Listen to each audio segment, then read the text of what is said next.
So, ayan na nga, nandito na kami sa hotel. And then, nagpapahinga sila. Ayan, yung dalawang bata.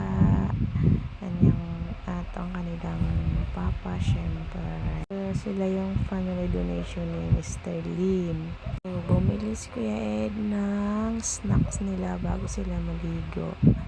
Syempre, nakakagutom nga naman maligo na hindi ka kumakain, diba? So, ayan, kain muna. And after nilang kumain, nagsiswimming na sila.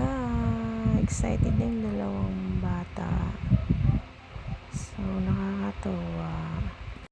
Napaka-asikaso talaga ni Kuya Ed. Sobra.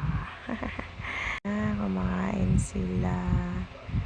Ayan, tapos na silang kumain. Magbibihis na. So, let's go.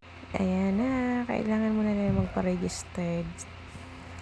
And then, bago sila makapunta ng pool, ayan na. Excited na yung dalawang bata. Ayan na nga. Nandito na kami sa swimming pool. Ligong-ligo na sila. Ayan. At ayun na nga. Wala silang dalang pangligo na damit. Kailangan ko pang bumili sa labas para lang makaligo sila. Ayan na nga. Sila dahil bibili muna ako ng swimwear nila. Wait lang kayo guys. Bibilihan ko pa kayo ng panligo na damit kasi wala kayong dala. Ayan. Wait. Ayan na nga. Lumabas pa ako para bumili ng panligo nilang damit. Pagdating ko, tulog si Kuya Ed. Nakanganga pa yan. Naligo na sila.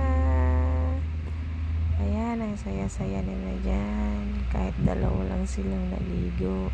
Naligo na rin ang kanilang papa. So, 3 na sila. Ang saya-saya nila dyan. Habang inaantay namin matapos maligo. Ayan na nga. Saya-saya nilang magkama. So,